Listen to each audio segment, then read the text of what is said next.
Good morning. Welcome to Brandenburg News Network. I am Donna Brandenburg, and it is the third day of January 2024. Thank you so much for joining us today, and welcome to our show.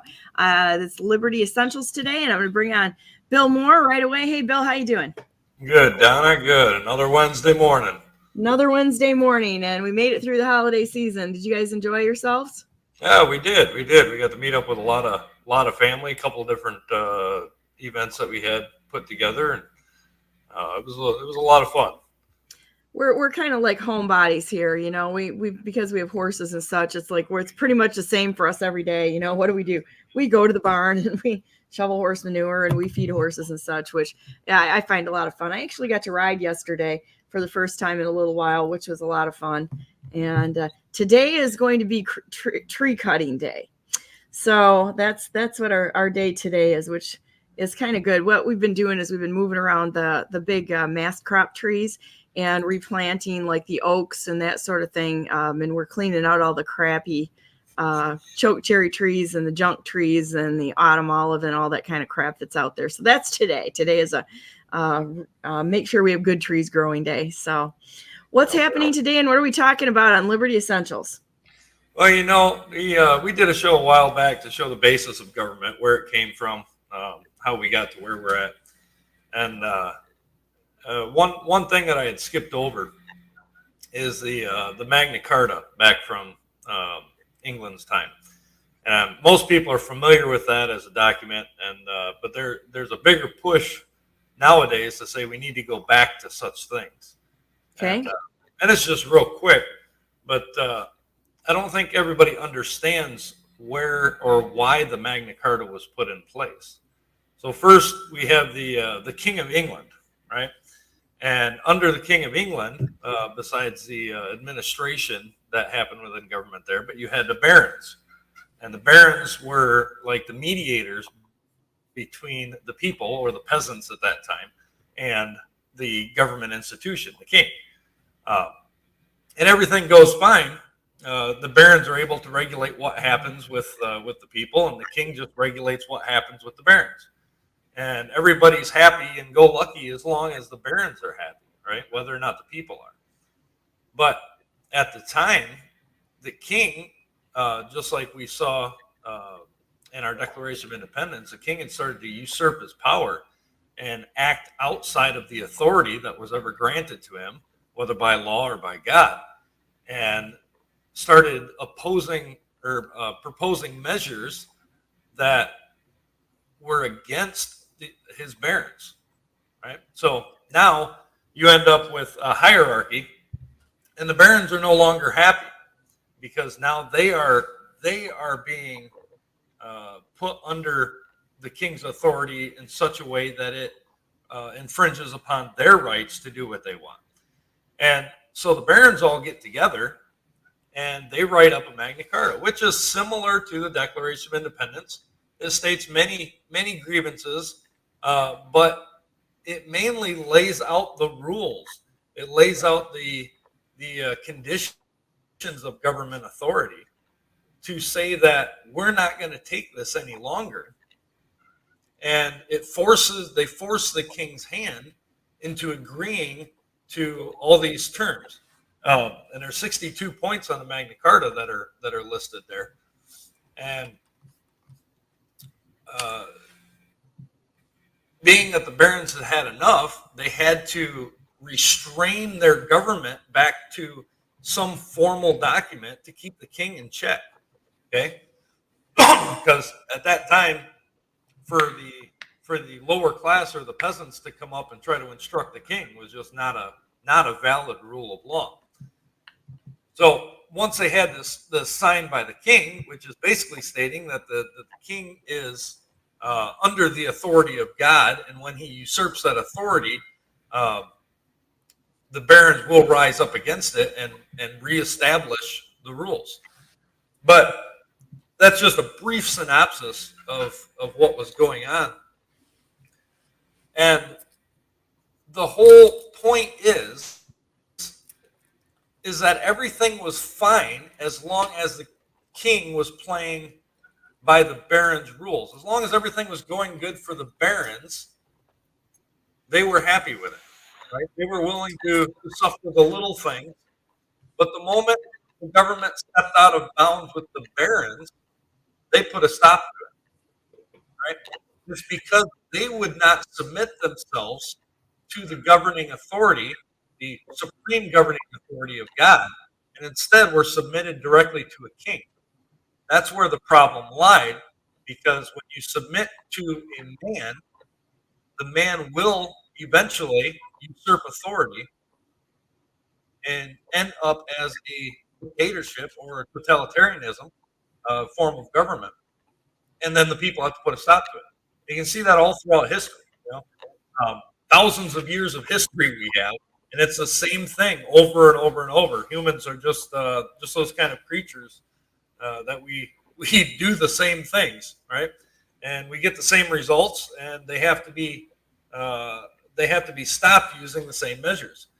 There's nothing new that we can propose that will create the same restoration as what we have seen done in the past, whether that be through the Magna Carta or the Bolshevik Revolution in Russia. The revolution in Russia where they use the Bolsheviks there.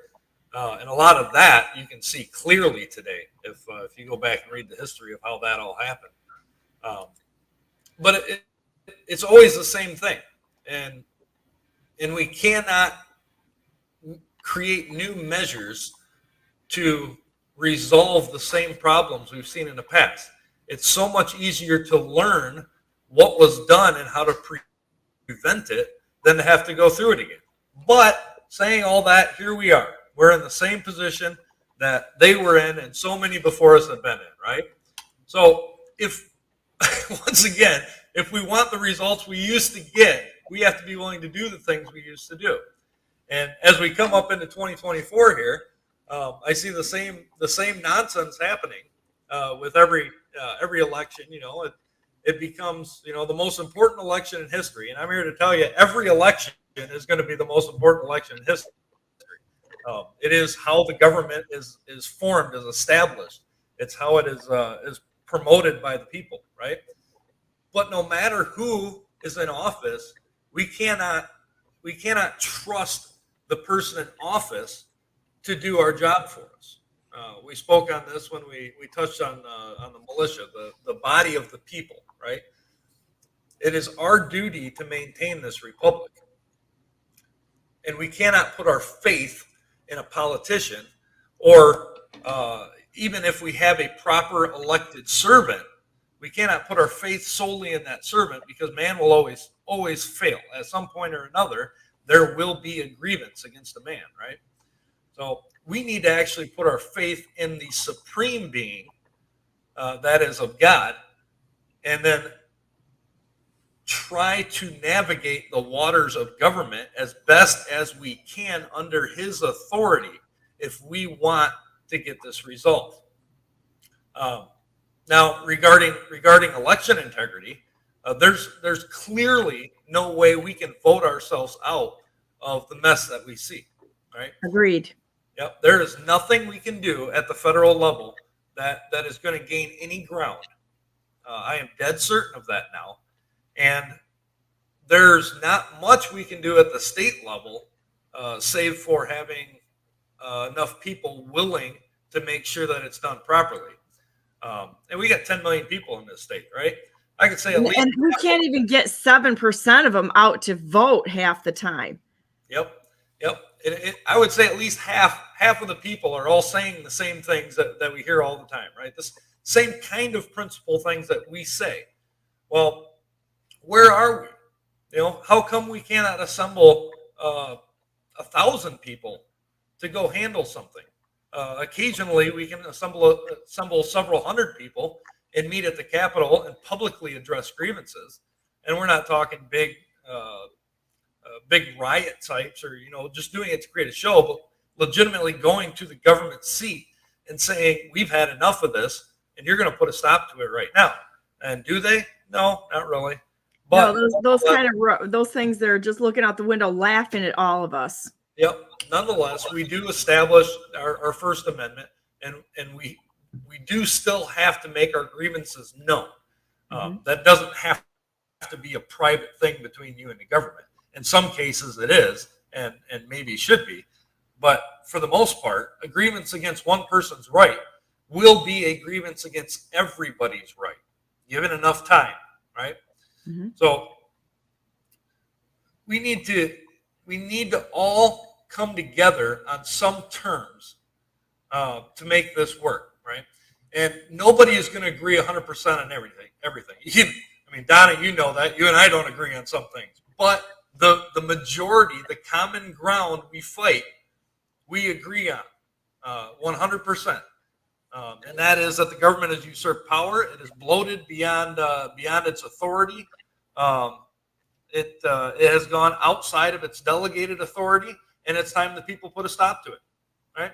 Those are the basic principles, and you can break that down into 1,000 different usurpations of power that they claim right now. And whether that be the executive branch, legislative, or judicial, they all do it, and they all work together.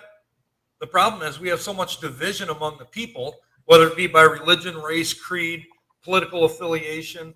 For Pete's sakes, what color is your hair? The division is so strong, and that was a pretty loose example, but the division is so strong and has been so propped up by those in power and the media that's controlled that the people are just reiterating the same garbage that they hear through the TV. And it continues this political division that we have to the point where we can't even come together and face common terms. There are very few people willing to do that. And that is the sole reason why I ever got involved in a Constitution Party. And it was not because I want the Constitution Party to rise and take over. That's not it. It's not because I want another political party on the front lines to add to what we currently have. That's not it. Which is a total disaster and a dumpster fire, the parties. Yep. John Adams clearly said that. Remember, is the greatest political evil under the Constitution is the nation being divided between parties. But the sole purpose is to give an avenue of correction to the government. As long as the Constitution Party or the U.S. Taxpayers Party in Michigan maintains ballot access and stands on the foundational principles that we share together, then it's an avenue that we can put out to not only help promote, not only help run or help with initiatives and educate referendums and such, but and educate. Yeah, education, but it is also an avenue to actually put people on the ballot, right? And whether or not that's going to go anywhere with election integrity, I don't know. That's something we have to constantly fight against. But I'm telling you, everybody listening, you can control elections at a local level. That is the only place we can start. To try to go to the state level and pass some nonsensical legislation that is already common sense and law, that's lawful practices for the counties, isn't going to work. We have to get in our local governments and start there and get rid of everything that stands in our way, whether it be electronic machines or the process that happens there, who it goes through. If they're in the way, they have to be replaced, right? And that's where we can make the change at the local level. So as long as everybody is continually fighting over who's president or who the next governor is, nothing is going to change. We should be so indignant about what happens in our own backyard that we are willing to get out there and do something about it. In Michigan, townships are maximum 36 square miles, right? That's 36 square miles of ground you've got to cover. And that's it. If you can correct the townships, and this is what I've been doing for the past several years. We've replaced several people in our townships because of violations of the law. And it only takes a handful of people to do. There's 4,700 people in my township.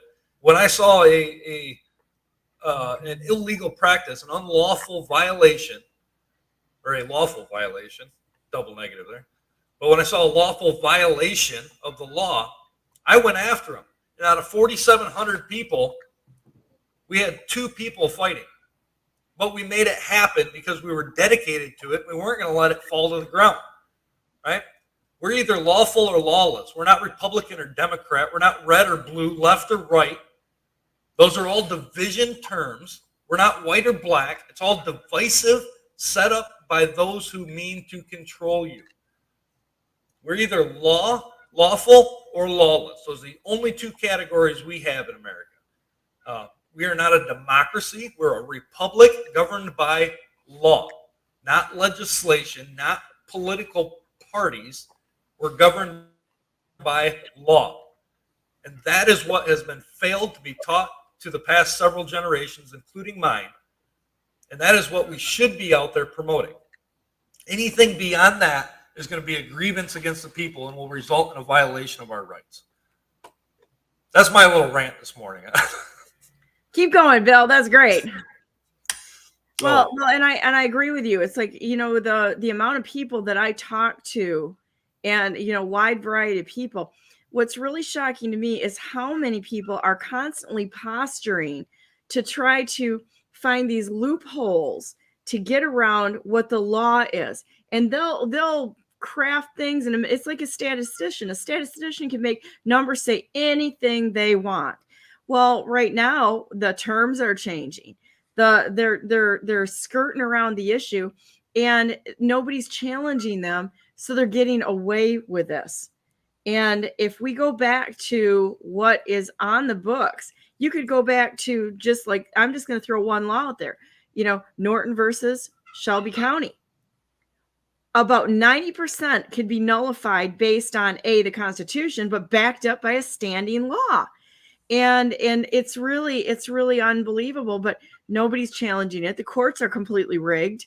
But if you started at a local level and you started peeling off the layers, starting with the township boards and the planning, the zoning boards, how many people are in those township boards and zoning boards who are realtors and are developers? I'm going to tell you right now, the huge conflict of interest of eating up our land, selling the land in these big land trusts and conglomerations is going to be one of the biggest downfalls of this nation. And they are in bed with the philosophy of the World Economic Forum of you will own nothing and be happy, because they're going to own it all.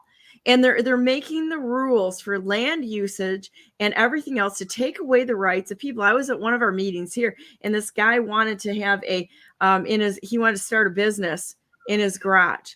He was going there for permission. And I sat there and I'm like going, why is he having to ask permission on what to do in his own land? It is so right at the base level. And he got up there pleading with them to be able to start a business. There's going to be no impact on the area whatsoever of what he was doing. It was a small business in his garage and such to get some sort of permission. I'm like, this should even go without saying, you know, and they're trying to lock it down. So you've got to be one of the cogs in their machine somewhere that they're making money off of, because every person that doesn't work for themselves is making money for this machine. I am so all about entrepreneurialism into starting your own business. It's really not that difficult. And what shocks me is the amount of college age people that I've known over the years, because it used to be that, you know, in the properties we rent out and such, and I just started buying them one at a time, right? Years and years ago. It used to be mostly college students that lived it. Now the average age is over 40. It's really, really incredibly changed. The demographics have changed. And some of them would say, well, you know, I don't know what I'm going to do this summer. I don't have a job. And I'm like, well, make one. And they look at me like I was, you know, some sort of Martian that dropped in on the planet. And I'm like, why wouldn't you make a job? Do you realize how much more money you can make working for yourself instead of working for a union? You know how much money we pay for union dues and for healthcare? We can provide the same amount of healthcare to workers for 20% of what you have to pay going through the unions. I am not kidding you. This whole thing is so backwards, and the prices are so off. I was listening to somebody that does like geopolitical assessments. I really like this guy a lot. Now, I'm not going to throw his name out there because people are going to go, Dad is a communist. Look at, she listens to this guy. You know what? I hate to say it, but screw all of you. I listen to everybody out there. You have to listen to everybody. You're not listening to have the next savior that's going to step in and absolve you of all responsibility of the government. Oh, great. Now we got the new Christina Caramo, or this new savior, or that new savior out here who's going to save the state. That is a moron's mindset. Okay. It just is. You got to talk to everybody, because everybody has ideas that you're not going to think of and I'm not going to think of. And we're going to pull it from here and here and here and here and here and piece this thing together into something that can actually work. So anyhow, this guy is amazing, and he goes all over the globe, and he's pretty knowledgeable. Do I agree with everything he says? No. But if I throw it out there, somebody's going to say, look, she's agreeing with a communist. She's agreeing with this. No, he's smart. And he does a lot of breaking down from on what's happened with China and the non-threat that China really is right now, which I think is really interesting. If you really look at the facts, they're broke. They're as broke as our nation is. And when this thing goes down, it's going to be every single nation across the planet. It's not just going to be America. Try to save your own behinds. It ain't going to work, because the whole thing's going to go down. But anyhow, we listen to all these people to pull out information to arm ourselves, not going into a cult like the Republican Party and the Democrat Party. They're cults. We have to have it here so that when something shifts or changes. But anyhow, he brought up this really something that I've been kind of working on, because your family and my family is very similar. We just kind of do our own thing, right? Want to build something? We just build it, and we just make it happen. I don't go out to buy it. We don't go buy it. We just build it, right? But he was talking about too that because we've lost our textile industries, all of our textiles have gone to China. And I talked to a guy a few years ago. I was in Las Vegas at a conference, and he was talking about, if you want to prototype a line of clothing, he said, I can have a prototype here within 24 hours from China. I can, we can have it. You can pick up, everything's being built in China. Nothing's here. And I remember that because my uncle used to be part of Horse Celanese, and he put up factories all over. He worked primarily in the Carolinas and in Maryland and such. And I was at those factories when he was a chemical engineer, and he was very, very high up in the corporation, and ended up building one down in Brazil and such. But watching the textile industry from years and years ago when I was a little girl, it's all gone. And we're allowing all of that old textile equipment to be sold to India right now. This is just what I know personally. I know this is what's going on. Well, anyhow, this guy that was talking about it, he said, we have machines right now.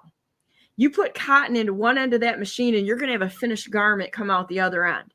Why do we not have this all over the United States of America? We don't need the big mills anymore. We don't need the big operations. We need every single person out there deciding what God put into them that they like, they're interested, and then help them set up these cottage industries without going to these special interest boards and in the township boards and the zoning boards that say, no, because we can't get a piece of this, because that's what they all want. Either they want the land, or they want to have permission to choke you down so that they can find a bigger player that can get in and they can own stock in it. This is going on. When I explain to people how Barnes and Nobles, I got a real big beef against Barnes and Nobles, have for years, because this is like all the corporations. You know what they do? Their business model was find the local bookseller, build right next to them, and then drop their prices to nothing, put them out of the business, and raise their prices again. Yep. It's happening over and over and over again. But the good news is that there are some of us out there who honestly have enough knowledge and experience to basically tell them to stuff it and figure out how to do this on a level that is decentralized and actually gives not only the power of the government back to the people, but industry, our incomes, and flush all these politicians that they couldn't even make a parfait out of Oreos if you gave them the ingredients and said, hey, we got a gathering here, I need about 10 of these. Could they do it? No, they can't do anything. They can't run a business, they can't sign checks. Yep. All they do is go to Lansing and drink all day.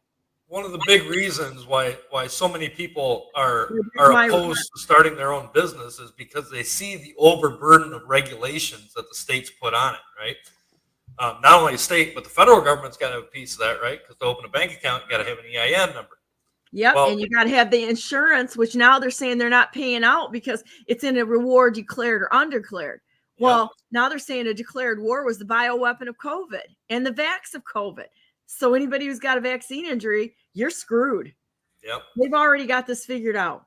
Yeah. And that's a big principle of it, because everybody knows if you want to start a business and you want to actually make money and help your community, it's very beneficial to bring in people from the community to help, right? You want there's plenty of people. Yeah, plenty of people in every community that's looking for a job and is not willing to go out and do their own thing. And there are some of those in that mindset where they would rather work for somebody else. It is easier. I'll give you that. I own and manage 3 companies, or 3 businesses, not companies, not corporations, but 3 actual businesses, and they all work out of my home. And that's the way it's always been. I never ask for permission. I don't care what they have to say. It is my right, and I'm not going to ask permission from a government entity to exercise my right. That's right. One of the biggest problems we have as Americans is we think it's necessary to go ask for a permit to do that which is normally lawful. If you look at the definition, actually, let me pull that up a minute. Well, just like with farming, Bill, the right to farming in every single state supersedes local and state law. And yep. Anybody that goes and asking for permission, you just go ahead and do it. And then if they say anything or sue you, sue the crap out of them. You'll own everything they own. Yep. That's what you have to do. So a license, I love going back to Webster's dictionary back in 1828, right? There's a lot of good things you can learn that you can't get out of a modern day dictionary. But a license is leave or permission or the authority or liberty given to do or forbear any act, right? Or is an excess of liberty, exorbitant freedom abused or used in contempt of law or decorum. So license is the permission or the authority to do that which is normally not legal, which means it is not within your freedom to do, okay? And we all know freedom is to do what the law permits. And if we are under God, we are the caretakers of law in this nation, right? God is the ultimate lawgiver, and we, through our representatives, are the caretakers of that law, as in how to apply it to different circumstances that come in today. So a license or a permit is nothing more than permission from the government to tell you that you are allowed to do this because it's illegal, right? Now, I want to ask everybody, is it illegal to drive? It is not illegal to drive, but that's commerce. And it is not illegal to travel. The word is traveling.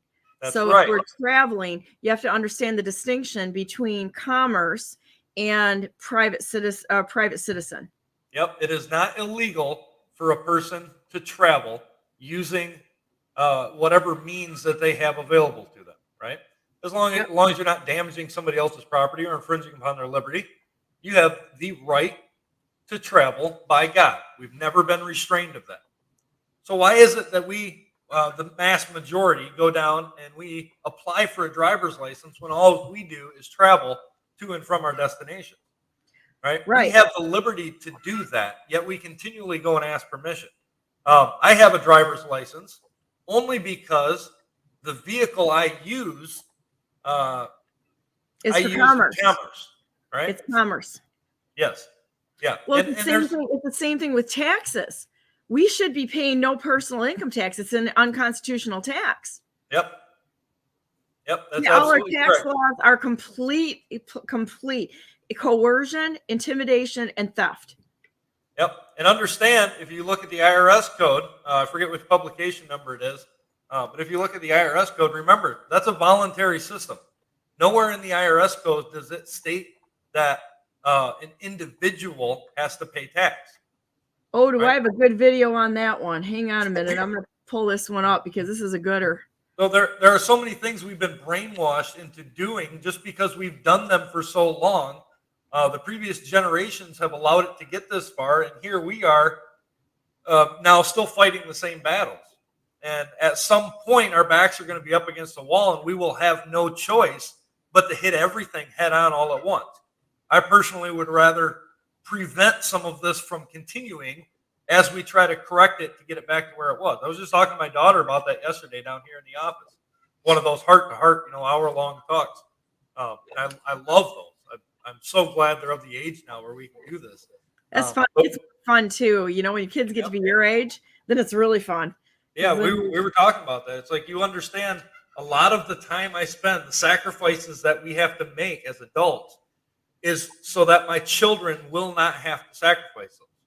Right? John Adams, when he was in France, he had made that statement to say that he has to, and this paraphrase, but he has to learn politics and law and governments so that his children could have the freedom to be able to work and to farm and to make a living, so that their children, his grandchildren, will have the freedom to be able to study the finer things, arts, music, and such like that. And that's the way it works. There's a common saying that, what is it, easy, how does that times go? I think I'm going to miss one, but I'm not even going to try because I'm going to screw it up. But basically, the easy times create weak men, right? Yeah. And that's what we saw happen in this last several generations. We as Americans have had it so easy. So incredibly easy. It's ridiculous. A lot of things have just been given to us now, and it's what we do with what's been given to us, right? And I'm not just talking about the unconstitutional welfare system. I'm not talking about government stealing your money and giving it somewhere else. That's not free, guys. I'm one of those guys that has to work for that. Donna has to work for that. If you're getting it for free. Yeah, last time I checked, you're not a billionaire, just so everybody knows. Yeah, I missed that entirely, just so everybody knows. Yep. Social Security, that's another one. All that's got to go. The government has no business taking money and giving it to somebody else. Zero business. Any money that's given to the government through taxation is only to fund the necessary, here's a good one, the necessary functions of government. What did we see in 2020 when the government shut down all across the nation one at a time? They actually, the majority of them came out and said that only necessary functions of government will remain open, right? A lot of the extra things were closed down because they were deemed unnecessary. I got to ask the question, why are they there if they're unnecessary? If they are not essential, if they are not essential to the government, that was a perfect time. Somewhere I've got a list, it's buried in my files, but I've got a list of things that Michigan shut down because they deemed they were non-essential parts of government. And I've got that list to say, well, those are the things that have to go. If they're non-essential, get rid of them, right? I'll have to dig that file up somewhere. It's you know what really bit me about how they funded this too? And so the problem is that the government could be, if they ran it like a business, actually helping to fund the people of Michigan if they did this correctly. That's one thing that President Trump had figured out with the tariffing. You want to play ball with America, we're not going to give it against, to every single person that crosses that border who is an invading army. No. We're going to give this back to the people. And that's all the people, all the money that they've stolen from the people of Michigan, the people of the United States, that money should go back.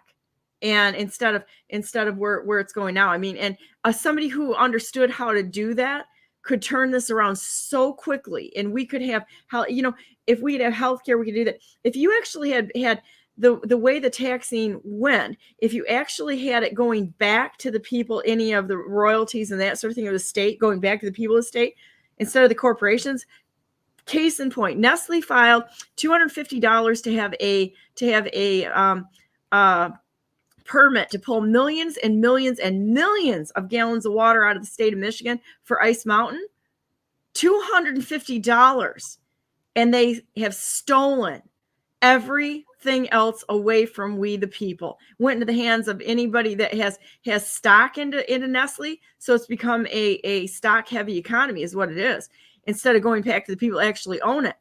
Well, Alaska's smarter than we are. Anybody that's in Alaska, any of the oil companies that pull any petroleum out of the ground, there's a royalty, and that goes back to the people of Alaska. Why are we not doing this for the natural resources of Michigan?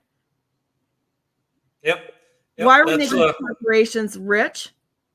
That's how they work the game, and government's in on it. Right. You wonder how a congressman at the salary of $200,000 a year gets into office with a net worth of $500,000 and comes out of office with a net worth of $21 million. I mean, the math doesn't add up, and that's because we have inside jobs and inside trading happening, and they manipulate the economic growth of individual corporations because they can. They're not allowed to manipulate the growth of individuals, but they can with corporations because they're a dead entity, right? And they do that. They funnel money in and pull money out as necessary to create that. Okay, check this out. This is going along exactly with what you say. At 32 years old, Richard Blumenthal started dating a 16-year-old girl. Pedophile alert. He got 5 deferments to stay out of Vietnam, then claimed he was a combat veteran. Net worth 2016 is $62 million. 2017, $70 million. Up $8 million in 1 year on a $174,000 salary. 2015, he received a $31,475 tax refund. And he demands to see President Trump's taxes. We demand to see his taxes. And you know what? This whole thing, I've been watching people. You want to talk about a bad evaluation? They want to see people's individual tax returns or what people have going in and out. You know what? That ain't going to stop it because they know how to hide it. And so now what they're doing with that kind of an evaluation, which is really ignorant, it sounds great on the outside. It's a great headline. Everybody's pushing this headline. We want to see all their tax returns. Who out there shows their tax returns when they go for a job? That's the problem. Instead of having rules to keep them on the rails with absolutes of what they're allowed to do inside and outside with ethics, they're going to look at something that's a distraction. Let's look at their tax return. Are you people stupid? It's like they're going to hide this. They will hide this in a million different ways. And I'm going to tell you what, look at the guy that's sitting on top of the Republican Party with Christina Cromwell, Robert Owens that's up there, who got convicted of felonies in September. And he had things under different people's names. And this is what they do. You aren't going to find it that way. You can't manage it that way. That is a big fail, huge fail, but it's a great headline. Let's say, oh yeah, let's beat up on the politicians. Well, great. Keep doing it. You're never going to get anybody honest that's going to take the job because they're going to be like, are you kidding me? It's just giving them another reason to target me. You don't do that in a job. This is a job. And so they should be looking at other things. Write down exact job specifications. Keep them on the rails. They do insider trading. They go to jail for a long, long, long, long time. Same thing should be happening within our township boards, zoning boards, and the township boards. These people are so deep into making themselves money off of that position. All of them need to go to jail for a very, very long time. Yeah, and I think you mentioned that as a job description to write down individual and specific details of what your job duty is, because we all know when we go to get a job, we have certain things that are expected of us, right? And I think I saw something for that for congressmen and such, haven't I? It's one would think, right? What is that called? I think it's called the Constitution, right? Perhaps. Article 1, Section 8.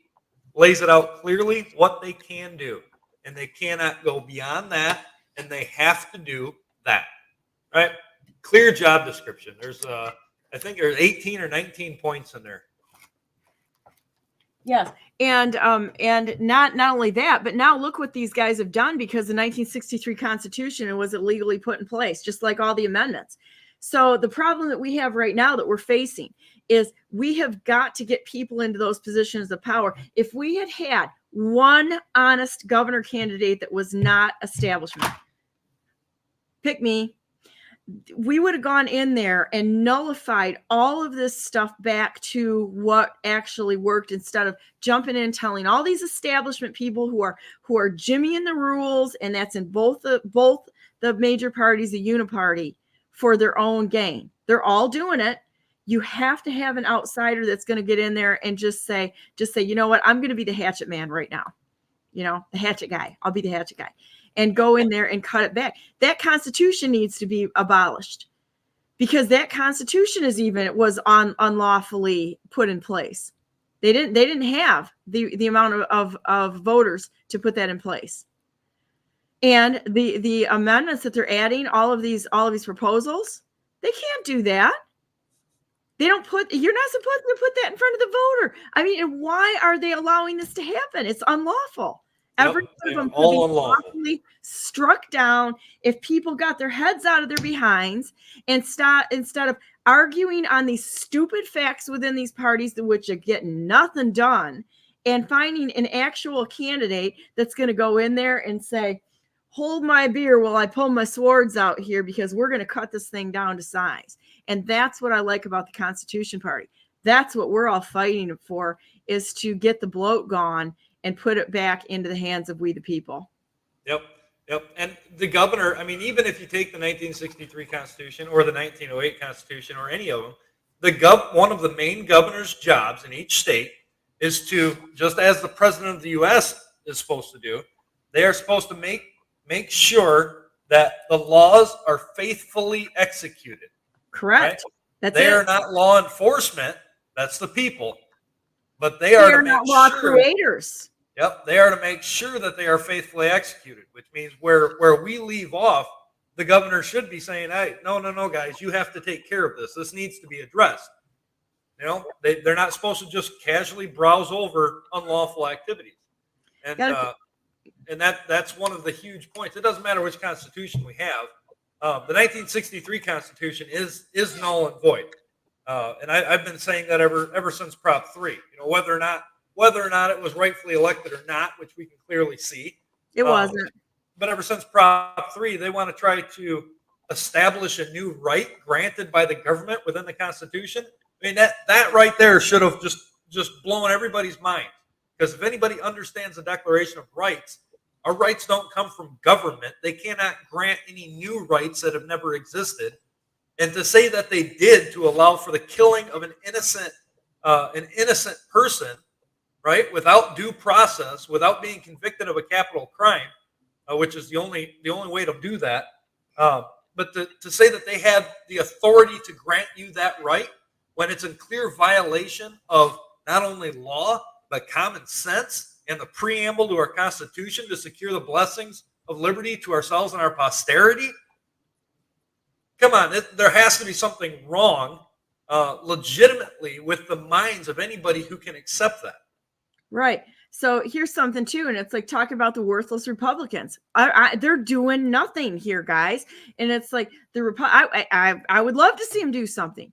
And it's like somebody. There's been this huge Christina Caramo debate going on. What is happening? She's been in office for how long? You remove failure. You have to remove it, because they're going to take this thing down, and the conservative voice, the voice of the Constitution, is going to be dead, and it's going to be the Republican Party. So James O'Keefe put this, or not James O'Keefe, Benzie put this out. James O'Keefe just released a bombshell claiming that 60% of the Act Blue donations they are investigating are coming from China.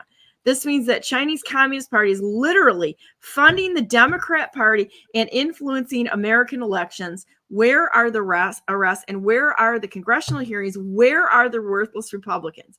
They aren't there. And then I got it. I don't know if I want to share this with you so that you can see what something else I posted the other day, because this should be absolutely bone chilling for every single person who is out there on what is actually happening, because I can't, you can't make this stuff up. Well, I wish you could, but it's crazy. Let me see if I can move this up just a little bit. Yeah, if there was ever grounds for impeachment, I mean, everybody has a grounds for impeachment right now. If you hold an office and you can watch this going on and don't do anything about it, you are violating law. Let me tell you why. Because under the U.S. Code, it is a felony to not report a felony. You know that? So everything we see going on, the felonies happening within government, the unlawful practices, and the majority of them do fall under felonious activity. For an elected official to stand by and say, well, you know, they're doing this and it's unlawful and it has to be dealt with, so send me a bunch of money. Nope. You just made yourself a felon, guy, because you refuse to deal with it. Hey, I want to show you this in a minute. This is I've got Ivan Rakelin on Friday, and he and some other patriots just signed this. This is an open letter to the American people from signatories of the Declaration of Military Accountability. And it's really interesting. It's like what Paul Urban is doing, is that they're actually moving on stuff, and that's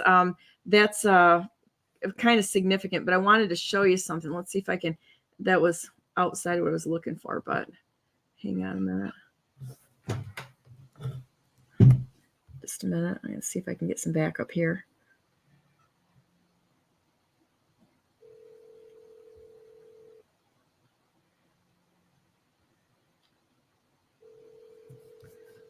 So it looks a lot like the Declaration of Independence there. I saw the list grievance and the Can you get the door, please?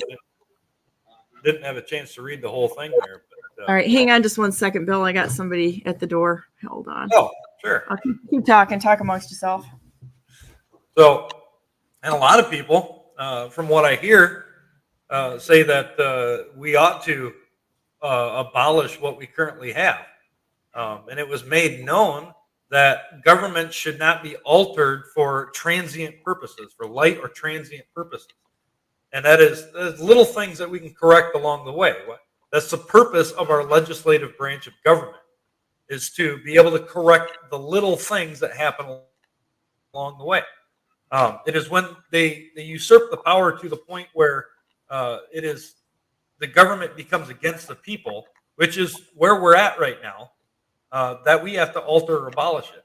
And if we could all get on common ground here and quit this political division, we may be able to put people forward, starting in local levels of government, who are willing to make the alteration necessary to restore what we used to have. If you want to abolish government, there's going to be bloodshed, right? So I would much rather alter what we currently have and get back to our bases than to abolish it altogether, because I don't think Americans are in the right mindset, let alone Michiganians. I don't think we're in the right mindset to understand how to reestablish government. I mean, very few people that I see are speaking the ways that our founding fathers used to speak. Well, I'm going to tell you, we talked about this this morning before I got on, and you know what, was running for governor, I was the only one that kept my word. I didn't take dark money. I didn't take PAC money. I tried to do it the right way, the clean way. We don't have enough people with enough commitment to take the nation back right now. And that means you're going to have to give everything in your time and such. You know, I listen to people and they're like, well, I don't have enough time to do this. I saw my husband 55 days and 14 months. Wah. You know, and it's like, it's like, cry me a freaking river. You know, either you want this country back or you don't. If you don't want it back, then don't talk to Bill or I, because not interested in the sob story. You know, we're losing the country, and it's from that kind of apathy and halfway patriot. It's like they love saying they're patriots, but when it comes to doing patriot stuff, it's like, what are you doing to jump in and make it work? you know, crazy. So I'm still trying to find this. My feet are freezing. I literally went outside to grab the mail carrier, or whatever you call them.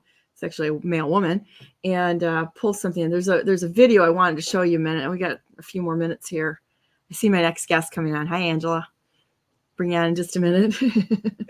It's just like Thomas Paine said. I mean, you quoted in a roundabout way something that Thomas Paine had said when he said that these are the times that tries men's souls. The summer soldier and the sunshine patriot will, in this crisis, shrink from the service of their country. But he that stands it now deserves the love and thanks of men and women. That was written during the Revolution because he saw that a lot of people were throwing up their hands saying there's nothing we can do.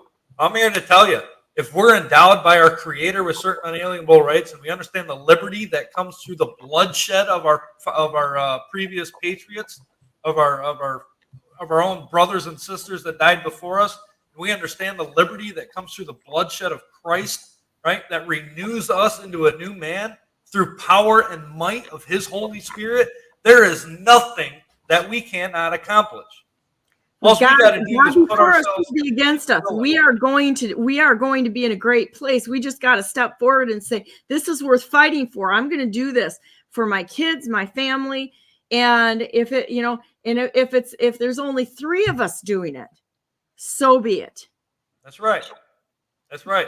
And I can attest to that. I kept a lot of things going when it was 2 or 3 people. And that's not because, I know there's not going to be a whole lot of progress there, but at least I can stand before my Creator. And when He asks, or when I have to attest to why I did things the way I did, I can say I did everything to the best of my ability, and I kept things going when no one else would. Right. Right. Do it's like we get a lot of criticisms because you and I will get on here and we'll rant and rave on things. Well, at least we're saying something. We're not sitting there going, well, I don't like what they said. I'm going to sit home here and I'm going to complain. I'm going to whine. I'm going to find fault with everything. I'm going to be a naysayer. Seems to me like God talked about that a little bit in the Bible. And it's like, either get in the fight and do something, but you're spending all the time picking people apart instead of doing something. Just get out of the way and let the adults handle the problem. That's how I feel. They're letting their fear of man and fear of consequences of their actions control them. And I'm telling you, you look in the Revelation, it was either 20, 21, or 22. Who is the first that is destined to not inherit the kingdom of God? It's listed as the fearful. Yeah. Right? The cowardice. Yeah, goodbye. Get out of the way. I thought this was hilarious. I did post this. Dear globalist, global elitist, Satan worshiping pedophiles. We all know you're going to hide in your underground city bunkers when you nuke the planet. You just better hope none of the survivors up on top know how to make concrete. I do. Do you? That's right. That's right. Go in your bunkers and hide, you cowards. I kind of welcome that right now. That would kind of be an epically beautiful situation, because I think that would be a great thing. I'm here to tell you, when the Creator, when the Almighty Judge comes to judge this nation for the wickedness that the people are allowing, these people will and have bunkers that they will go to hide in, right? We know about a lot of those out in Colorado. We know about a lot of them in the Grand Canyon. The underground areas in D.C., they have them set up, and they will try to hide from that judgment. However, they will find themselves, if anyone's listening, they'll find themselves in a much worse position off and be judged much harsher for what they did than what we will have to endure as those saved by faith and put forth the effort to make the change. Okay. Yeah, I want to play this for you a minute because I think this is kind of important to tell what's going on in these political parties, guys. This is exactly where this is going. Listen to what this man has to say. The Democratic Party in Florida decided 10 days ago that Joe Biden won the primary without one vote being cast. 100 and some people on their executive committee said, we don't need a primary. Joe Biden will be the nominee, and therefore we will hand 250 delegates to Joe Biden. North Carolina the next week said, you know what? Despite the fact that I qualified by simply being a presidential candidate who is in the national news, that's their only predicate. They decided they don't need a primary either, that Joe Biden has won, and they will hand their delegates to him. And this is happening right in front of our faces. And the president has not said a word about it. So I'm concerned that part of what you're seeing right now is this duopoly working to actually prevent competition, prevent debate, and prevent voters from even opining. And that is the truth, and I've got to shine light on it, and I intend to do it every single day. I love that. I think that's something that we have to be realistically. Well, in the Republican Party, when I saw what I saw running in the Republican Party, because I had no political affiliations, I hated everybody. I'm an equal opportunity political hater, right from the bottom to the almost the top. I like President Trump, so there you go. But at any rate, what I saw with the rightful president of the United States, by the way, because I love America and I love the Constitution and I love the American process, and it was not followed. And we have to defend somebody whose rights were trampled, and his were as a candidate, his were as president of the United States. None of and so were all the down ballot candidates. It wasn't just President Trump. It was the whole thing, top to bottom, was rigged. And that's what my main beef is with this whole thing. It's like all of our rights, the voters' rights were trampled. President Trump's rights were trampled. The Senate, the Congress, all of the down ballot candidates, the judges, all of them were rigged. They rigged them all. You don't just rig part of them, you rigged the whole thing. And that's what they did. Yep. And we're talking all the way back in President Roosevelt's time. He was the one that said presidents are selected, not elected.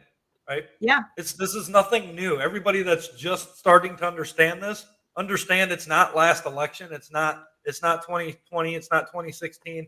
This is going back decades upon decades where this has been allowed to happen. Our fight is with evil, deception. Our fight is with evil. It's with deception. It's with the lawlessness. It's with people that are trying to make money off of others, the opportunist, the parasite class in our society. And I got a funny story. I actually had a developer that came into town, and they were giving everybody this great story. I've gotten rid of a couple of the developers that came here because they were lying to everyone. And I stood up in front of a group and I said, "You are a parasite." And this woman looks at me and she's like, "Did you just call me you just called me a parasite?" I said, "Yeah, because you are." I said, "You're a parasite. You're going to come here and eat up the ground, turn it into a mess for this area to have to pay for your infrastructure as you go on down the road and you do it again to the next group of people. If you're a developer, you are a parasite." That is a parasite class of individual. Because they always leave the mess for the area to pick up. The areas always have to pick up and beef up the infrastructure. You're going to have more infrastructure to support what the parasite developers put in. This doesn't come for free. It does not benefit the community. Now, what do you got to do? You got to increase the grid. You've got to increase the sewer and the water to the area. You've got to build more schools. You've got to accommodate the traffic. Now you got to have more cops on the ground that we're paying for. The developers are gone. They took their money and they left. So it's a community that picks it up. And they're not getting enough tax money from these developments that they put in to cover it. And I hate to say it, but this is another part of the problem that we have with people that are in the seats. These people are stupid. They couldn't run a business if they couldn't run a business if they had to, because all they know how to do is say, "I see," they're parasites. "I see a dead carcass over here," like a parasite will. "I'm going to go eat off of that carcass until I strip it clean. Now I'm going to grab this thing over here because they're opportunists until I strip this clean." They don't build anything. They don't make anything. They don't do anything except for live off of other people. They're parasites. Yep, that's right. And this, once again, that all happens locally. There's nothing that happens federally in that regard. The federal government is the parasite. It's parasitic to the states. Yes. It was a necessary evil at the time, and in my opinion, it's time we do away with that. I'm a states' rights guy. The states have endowed rights that the federal government does not. That was listed in the 10th Amendment.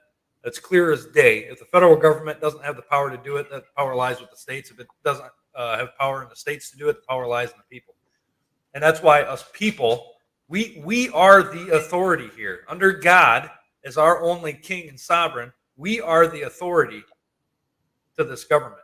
They answer to us, not us to them. When we realize that, the 1.7% or give or take, whatever it is, of elected officials that run things in government across the nation compared Parasite. to the other 98.3% of the people. Non-parasites. Yep. When they understand that, the game's over, guys. It just takes enough people to stand up and do something about it. That's all it is. You know, we are not given the spirit of fear here. We're given the spirit of a power and of a sound mind. Let's get our minds back to a sound, stable environment where we're feeding on correct information and not just the parasitic, the acidity that we get from the television or from politicians. Let's go back to the basis, our true rock, which we find in the Word. And if we will stand on that, the rest of it doesn't matter. All the division is gone at that point. But that's where we have to be if we want to make change.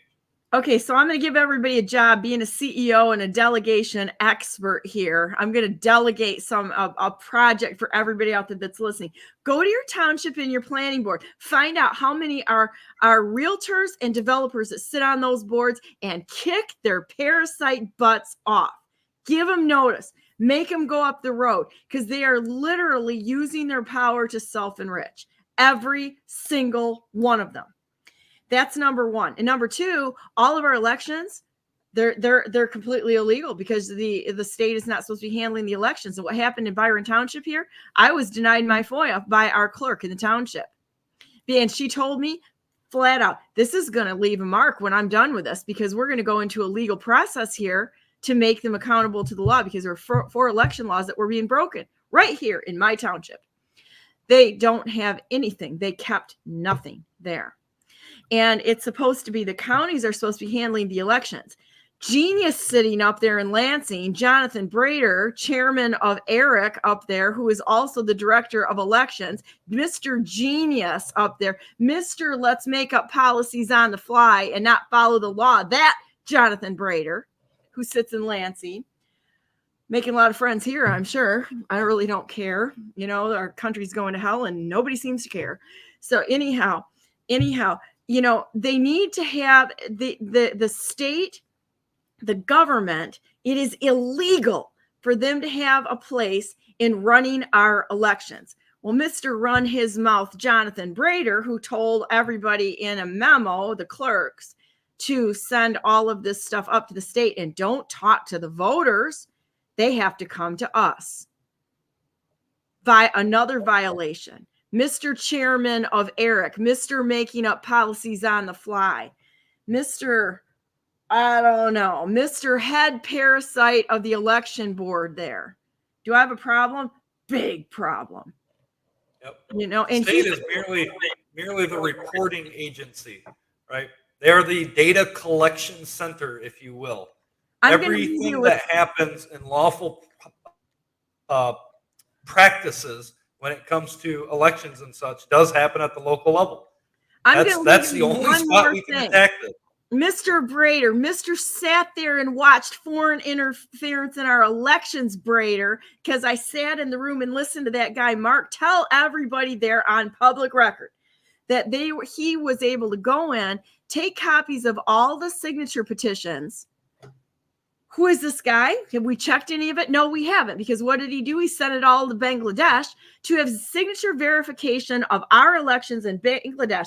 And the kicker, they compared it to signatures they already had. They've been doing this for many, many elections. It's all foreign intervention. So there you go, Mr. Brader, chew on that for a little while, because some of us aren't going to shut up, you know, way it is. Yep. I would just love to have a lawsuit against that. Just go ahead. I've had people say, you're going to have a lawsuit. That's great. You just go ahead and sue me, because when we get into discovery, it's going to be painful for somebody out there. So with that said, I got my next guest coming on. And, but I love talking with you, because you and I both have the same, we pretty much agree on about, I'm going to say 99.9% of the stuff out there. And, you know, we're both knowledgeable about the topics to be able to talk about it ad nauseum and call people parasites and hope they sue us so we can prove it, you know? So, yeah, our meeting's going to be January 27th. We'll end with that. Yeah. And it's looking like we're going to have a pretty good turnout there. There will be a gun raffle on site, by the way, everybody. Second being Amendment. put on by North Kent Arms, which I own. However, I take no profit, no proceeds. Yeah, see, we're not the parasite class. We give. That's right. I just use what I have to supply. There will also be some other prizes there as well. There's going to be a silent auction. There's going to be some really interesting stuff going on. So pay attention to your boxes, your inboxes. That notice will go out here at the end of this week. And if you are not signed up, go to the ustpm.org down at the bottom right of the page. Sign up for that newsletter because that's the only way I'm going to be able to contact most of you. I don't have everybody's phone number, and I'm not making a million phone calls in January. So yeah, I think Donna has our phone numbers. Get signed up with that, and you'll be able to get more information as the weeks progress. January 27th, mark your calendars. And just so you guys all know, so Bill voluntold me as vice chair. Bill's the chair and I'm the vice chair. So in the meeting, Bill's like, I'm voluntelling you to get the speakers and the place to go. All right, boom, Donna came through. Okay, so we've got Darleaf and Paul Urban are going to be there. And I was talking to Ivan Rakelin, and Ivan's available. So I'm going to be talking to him today to see what's going on there, if we can get Ivan to come up here. And if we do, we may have to get a bigger place for this to go to, because I'm expecting quite a few people. I'm getting a lot of people that are saying, man, I'm going to be there. I'm like, yeah, join us. The ornery, the sick of the government people there that are ready to replace these parasites. So it's going to be fun. We're going to have dinner and hopefully we can get some range time there. I love Center Shot. I got my CPL there years ago, and good people, great classes. That was the best firearms class I ever took was at Center Shot and Door. Yep, they're very knowledgeable down there. There's a lot of good guys that work down there, and it's a pretty big place. So while you're there, you can support them. It's a local. It's not a big business corporation. They're just a little body of people willing to supply their community. The same thing that I did to start up here. So, with that being said, in your background, do you have like a dog or a cat or a chicken or something in the back? What am I saying? Hamster. There's a story going on here I'm missing. Yeah. So what's going on right behind my camera, and I can't stop it because it's just what it is. But it's actually the squeaking of a filament reel on a 3D printer in my gun shop there, and that's all I'm gonna say about that. Okay, I got you there. That I was like, what is this? You got a pet back there? Yeah, you do. Yeah, you do, because it's like, I get it. We've got 3D printers going here too all the time. But I was like, he's got a chicken in his office or something. I'm not really sure, but okay, I feel better about this. So. Yep. No chickens in my offices here. I don't do chickens. I don't do livestock. Oh, that's good. I was going to call your wife and commiserate with her on it. So, but that's okay. So thanks so much for being on, Bill. I'm going to do some more work today on the 27th conference. I'm going to be down at Mar-a-Lago on the 25th. And so as soon as I'm down there, I'm going to be shooting right back up here for that for our meeting on the 27th. And I don't know, I'm just going to throw this out there. I didn't talk to you about it. That's okay. This is real news. I'm kind of thinking that I might want to do one of these like once every month or once every other month to just get a gathering of really good speakers out there. And they just might be a Constitution Party thing. They may just be a Donna Brandenburg thing. We'll see. But I think that would be a cool thing to get a bunch of people together and actually have work groups. We're going to be working with Paul Urban, and I love Paul on some of this stuff. So this isn't going to be just go sit there and do nothing. We're going to say, here's a pen, here's a this, here's a that. We need you to help us. And we're taking this back because we've got an abysmal failure out of the Republican and Democrat Party. And between the both of them, they're going to hand this right over to the communists. So we're going to be done. Plan on getting a ticket for the boxcar with your kids, because that's what's going to happen here. Yep. So anyhow, all right, buddy, we'll talk to you later. Tell the family hi, and we'll talk to you. I'll probably call you later today. All right. We will see you then. I'm off to work. All right. Go do the thing. We'll talk to you later. Bye. See ya. All right, guys. I'm going to go to the next hour. My next guest is here, Angela Faulkner, and very excited to talk to her. She's got a resume and a bio that's crazy good. So be right back.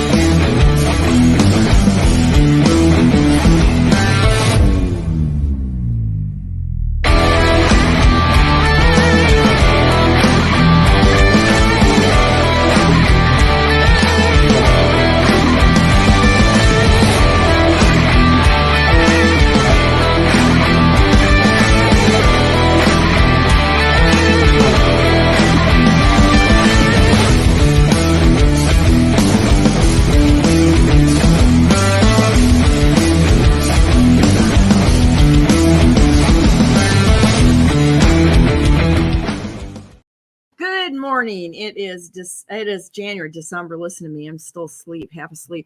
January 3rd, 2024, and welcome to the second hour of Brandenburg News Network. I am Donna Brandenburg, and I'm going to welcome my next guest, Angela Faulkner, on. How you doing today? Good, Donna. How are you doing? Doing great, just great. I want to share your website here, the Leadership Institute. This is really impressive what you're doing. You know, I met you through Marina, and I really appreciate you coming on today. That's awesome. So anyhow, tell everybody a little bit about yourself, and we'll talk about what you're doing right now. Well, I'm not really from anywhere. I am a military brat, and so traveled this country, traveled this world, and got a lot of experiences that way. And my husband and I both joke we became conservatives at the age of when Reagan gave the military pay raises, and our dads came home and gave us bikes and all these toys. And we were like, what did we do? And they're like, Ronald Reagan's the best man ever, celebrate him. And so, yeah, I was raised a conservative, and my husband was in the Marines, and we did that for a little bit. And then when we were younger, we decided to get involved in politics, and we were frustrated, and we were 21 years old. We went down to our local Republican Party headquarters. We knocked on the door and, hey, we're excited. Can we volunteer? At that time, as a 21-year-old, I didn't know that people don't go to Republican parties and volunteer. I just didn't know that. I thought everybody would be so excited. And so they looked at us like we were just kind of weird animals, like, who come here wanting to work? And so, they sent us along our way to different campaigns where back in the days, we licked the glue on the stamps. I'm sure I have some disease from that. We put up the yard signs. So started doing that, and eventually we became experienced, and somebody wanted to pay me for my advice one day, and my husband, and we were like, what in the world is this? And it became a career. We became political consultants, and I turned 50 this year. So it's nearly 30 years that I've been doing this. Gosh, are you supposed to out yourself, Donna, on a podcast? I don't know. I'm 60. I turned 60 this year. So it's like, I wouldn't go back for 5 minutes of my life. It's like, I've gotten to the age of just being done with all the crap. And, you're right on that verge of being that. I think I'm past it. I really am. I got to be honest with you. It's like being that grumpy old lady that comes in and going, yeah, that's a bunch of bull crap. Now tell me the real story, Yeah, the best place to get into your life is when you don't care that people don't agree anymore, and you're like, oh, I've got an opinion and I don't have to kowtow to everybody else. This is great. Yeah, no, I would never go back. I have friends that long for their years in college and high school. And I'm like, why would you want to go back? Why would you do this? It's we are such cool humans. Yeah. So I work at Leadership Institute. And to give you background, I started there last year. I had gotten so burned out on politics. I had to step away. My husband and I, we lived for 10 years in Los Angeles. Right now I live in Tennessee. We moved here last year. I got to tell you, going through the pandemic in LA, it was draconian, and living in LA and watching just the changes and everything that happened, it was a lot. And so I needed to just step away and catch my breath. And so when the opportunity came back up at Leadership Institute, my passion has always been training activists, training people to become passionate and get involved. And so I thought, I'm gonna get back in because we need people. We need people to do this. And I went in with a way of how to avoid people from reaching mass burnout like I hit early on. So we're trucking along. Like Leadership Institute, we were established in 1979 by Morton Blackwell. He's a longtime leader in the conservative movement. And so the fact that we've been around nearly over 40 years and we're fairly respected and known throughout the country. And for those who have worked with us, they love us. And I think that's just because Morton is committed to conservative values, and he's willing to put his money where his mouth is and promote the advancement of conservative principles. So we go out and we train young people, we train old people. I got a villages training coming up. So yeah, we're a little bit of everywhere, and I think we are making a difference out there. Well, you know what? It's all of us that love our country that are making the difference. And truly, it has to be everyone needs to do something. There's a role out there for everyone. I don't care what it is. This should be, we should consider our civic duty, but of course they took that out of schools and our government schools that we have going on right now. So nobody knows how to balance a checkbook, create a job, or put their hearts into their communities in any appreciable way. All of us should be treating this as a part-time job. What are you doing today? And you know what? All the technology we have out there, I do all this for free, right? You and I didn't get to talk much before you got on, but I ran for governor of the state of Michigan, and I got kicked off the ballot twice illegally. I mean, I've just been like, I'm going to hit that wall down. It's sort of like, you ever see the video games where there's a wall there and the player just keeps like knocking the blocks out? That's down in Brandenburg right there. And, but if everyone just did a little, it doesn't have to be do crazy stuff like run for governor and not see your family for, all 55 days and 14 months. It is actually going out there and doing anything. You can commit to texting, like General Flynn always said, become a digital warrior. Take the text of someone you believe. And I know, as well as everybody else knows out there, there's a million groups out there you can text information to and help get help be the advertising arm of something rather than having to put it into these signs and commercials. We're funding like fake stream media when we do this. We got to find better ways of doing this, but everybody needs to help. Absolutely. And that is, so in 2022, we trained 15,000 activists. In 2023, we doubled that number. We're still calculating final results, but over 30,000. And the reason I say that is the appetite is there. People are waking up and they're starting to say, you know what? Something doesn't smell right and I need to get involved. And what I'm seeing more, from Florida to Hawaii, I've been there all last year, every state in between. And I see more and more that people are doing it for their children and their family. And it's definitely people that are saying, I can't turn over what we've got to the current generation. And so I'm excited by the level of enthusiasm to be trained. But we also need to make sure that folks that want to join the movement are willing to work and not just talk and be the focus group with their friend, and they sit there and they chatter at each other and they become an echo chamber. That doesn't accomplish anything. We've got to get out of our comfort zone. We've got to get out and talk to real folks. Yeah, those are the ones that show up at the meetings and eat all your cookies. That's another parasite class that we could talk about right there. It's like, what are you doing to help? Absolutely. Pick something up and carry it, do something, do anything. One of the biggest things we have in Michigan going on here is, and I call it a professional bitching class. That's all they do. It's a class of people that all they do is they bitch. They go from one meeting to the next, and they think just showing up there, drinking coffee, complaining about everything, then going home and complaining about everything else is getting something done.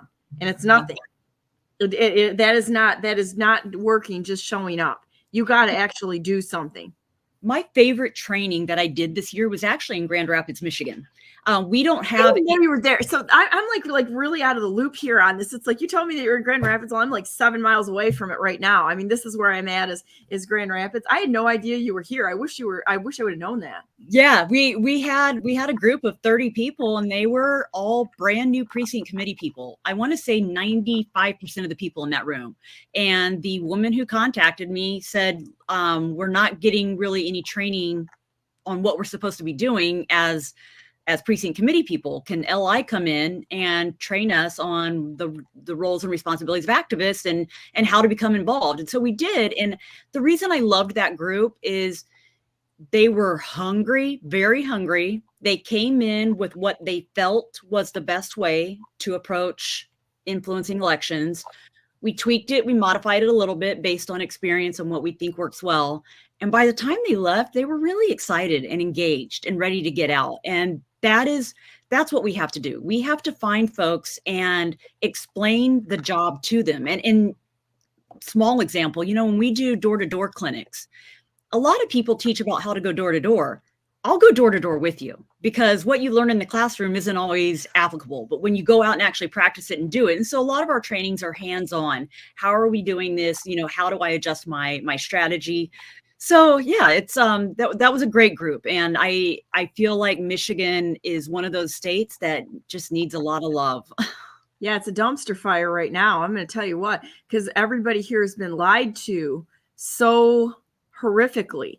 You know, when you look at what the state has been through, it is really tragic. And you know, people will say, well, why aren't they doing this? And why would they? The whole state's been lied to over and over again by both the Democrat and the Republican Party. We're lied to, and we're the people that are telling the truth or standing for anything. They're pretty well non-existent at this point in time.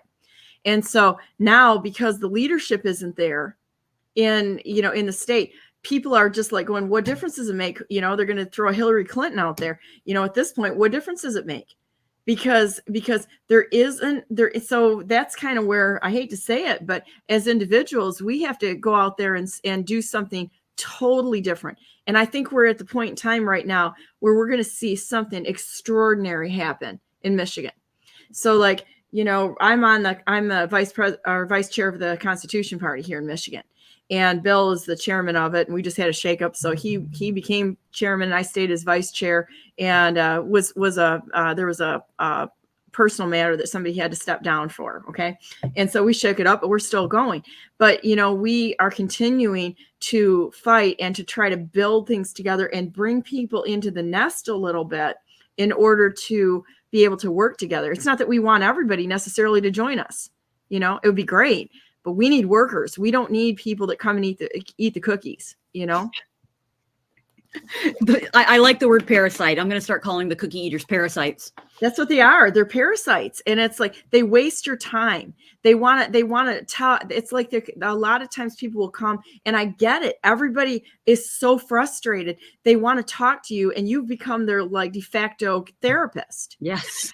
And so, you know, that's the other thing, is that people will call, and, you know, I try to put some time limits on some of them, because there's times where people will call me, and it'll be an hour of my time, and I'm not even paid for this. It's like, I'm, you know, this is something I'm just doing for our country. And they're so frustrated that they're talking to get that frustration off. It's like, take that energy and do something. Grab anything. I mean, there's a million things that are out there. I mean, I know, like myself, there's a lot of other people that are like me, that we post things on a daily basis. We'll say, this group is doing this. This group is doing this. This is and we're trying to roll it into something that, you know, it's an easy access together. That's great. But there's always something to do. Talk to a neighbor, not like the Republican Party in the state of Michigan is doing, which that good neighbor program is nothing but a spy plan to turn you into a spy on your neighbors. I'm absolutely disgusted by what they've done with this, because it's surveillance. So, but there's other ways to go out there and make a difference. Talk to your neighbors, become friends with them, and then find out what's their biggest issue. If they don't want to do anything, you could at least take their heart back and talk to people and say, this is what people are talking about. This is what we need to do to fix it. That is my passion personally, is I feel that the United States, and this is just me, this is not LI, we're too big to be monolithic. We don't think all the same. And so my thought is, we need to start focusing smaller and not bigger. We focus nationally while our communities are crumbling. We talk about the president, we talk about Congress, but you know what? We're not looking at those developers on the city council. We're not looking at those school board members. We're not looking at the county commissioners. And while people want to, because we are bombarded with the national dialogue of what Congress is doing and what the federal government's doing, we've lost local media. We don't have local media anymore. You are the local media, you know, and not a lot of people go in and tune into it. So they don't know what journalists have become a huge deal in the United States, which is a wonderful change. Yeah, honestly, that was probably my favorite thing that Trump did, was call the news fake media. Because I think that opened up a good dialogue of, you know, who is legitimate, who isn't. He agrees with you. Because we needed to question now. We needed to question what we were being told. don't get me started on AI, because that's going to rewrite everything going forward. And we'll talk about that a different day. Oh, but please, you can go off as long as you want. This is the anti-censorship channel. And I just want to tell everybody, because I put it out there, we're now on tour. We just decided to throw it down here. And it's like, if the internet goes down, I'm pretty extra sure that Brandenburg News Network is still going to be up, because we're not just here in Michigan. Good luck, CIA, federal, FBI, Fedsurrection, nonsense, deep state, parasites. We're going to keep coming back bigger, and we're going to continue to grow this thing bigger. We're in different regions. You will never take it down or find it all. You don't sound like you have much fight in you. No, I'm pretty passive about this kind of stuff. So, we have for LI, at least, we have two different tracks of folks that we see coming through, and there's the activists and the campaigns. And so activists are people that want to change things in their community, but they don't want to run for office. They don't want to give up their life. Like you said, I ran for office, and it was a smaller office. So I lived in South Bend, Indiana for many years, for 17 years. So I was your neighbor, and I ran for state rep, and had to drop out because 1% of my salary was coming from federal dollars, and it was a Hatch Act violation. And so dropped out, but ended up running for my town council type board, and did that 2 terms. And it is definitely, so training people about how to be an activist versus a candidate, they're 2 different tracks, and something that I would encourage your listeners to do, because like I said, I've trained thousands of people this year. What I'm finding is that there's no agreement what it means to be conservative in our country. There's no agreement. True story. And so we have, my worry is that we have a fight, but our own army is battling each other. We can't go forward because we're so busy setting litmus tests to vote for somebody, and so if, for example, if I were to say that somebody was a different persuasion than me or whatever, could they support me? Could they support my campaign? So like somebody that's gay and lesbian, or are you talking about somebody that is, you say whatever you want here. Are you saying it could be anything? Like, let's just say, let's do it over the abortion debate. Okay, so let's talk about the abortion debate, because that one is interesting, because I've been pro-life all my life, raised conservative Christian. I will tell you that there is not a political position for me, meaning I am not politically pro-life. I am not politically pro-choice. I am one of those people that doesn't have a title in the middle. And let me explain why.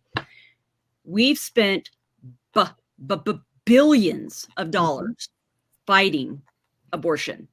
And so if you are an activist, that is, go be an activist and try to win and influence that issue over here. That social issue. It's a social issue. It's a social, but like if you look in Virginia in the last election with Glenn Youngkin on the head of the ballot, abortion is what ended up killing conservatives in the state, because the people that were pro-life thought the abortion initiative did not go far enough, and they weren't excited about it, so they stayed home. And so the people that were against it came out in full droves. And so we need to, as a movement, we need to say there's 2 lanes. There's activism and there's campaigns. Once you're in the campaign lane, you have to win 51% of the vote. 51%. That means you're going to need people that don't agree with you to pull the lever for you. And if I just said that the conservative movement can't agree with what conservative means, how are you going to get everybody on board? How are you going to get everybody to come in? And so we are the party, when I talk about the conservative movement, we are the movement of no. We say no to everything. And if you look at the definition of classical liberalism, conservatism, ours is to maintain the status quo. We tradition, we honor order. That's kind of goes back to the 1800s. And so when we look at us now, though, we as a conservative movement, we say no to a lot of things. And so give you an example. We say we've got to build a wall. We don't want any more migrants here. Stop, no migrants. That's not a compassionate message. I mean, if you go back to George W. Bush's compassionate conservatism, and I'm not I'm not saying that he was. But if we go back to that idea, what if we were to say that we want to fix a broken immigration system? Now we're not against people. We're for fixing a system that we know is broken. We can be for things, but we don't have to be against people. We say no abortion. Well, let's get out there and support women visibly. Let's get out there and give them all the economic incentives they need to keep that baby. So let's be, and we are against tuition forgiveness for obvious reasons. But instead of saying that, let's talk about why school's too expensive in the first place, how colleges are getting away with murder for what they are charging. So do you understand what I'm saying? We need to stop. I am right there with you on this because all of these issues have completely, it comes back to money, most of it, and what people think they can make or grift off the system. So you can be a parasite without being a politician. So let's look at the abortion issue right there. How about if we take responsibility for ourselves and we make, and I'm going to say that the government should not be funding this. This should be, if we cut back 90% of the government, most of these problems are going to go away, including the gender mutilation crap that's going on. Look at who's funding this and where the money's going and how many of these clinics have moved. Did you know that Pritzker in Illinois, they're one of the biggest proponents of the gender mutilation clinics around. Big money in this. And it's not coming from the people that are coming in for surgeries. They're just lab rats. It's the ones, I mean, they've turned these kids into lab rats that they are mutilating.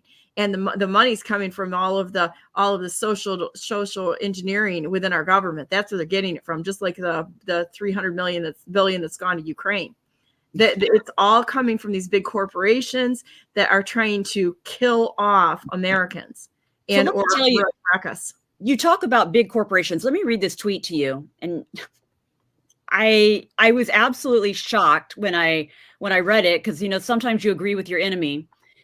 So Bernie Sanders tweeted, "This is what oligarchy is about. Today, just 3 Wall Street firms, BlackRock, Vanguard, and State Street, manage $20.7 trillion in assets. These 3 firms are major shareholders in 95% of S&P 500. That's not democratic. And the thing is that when people start pulling a Republican ticket, Democrat ticket, neither one of those are going to fix the problem. We have a much bigger issue. And so we've got to get a lot more people willing to be involved, but also willing to make bridges, because we are not going to keep our country intact if we continue to build border walls between each individual human.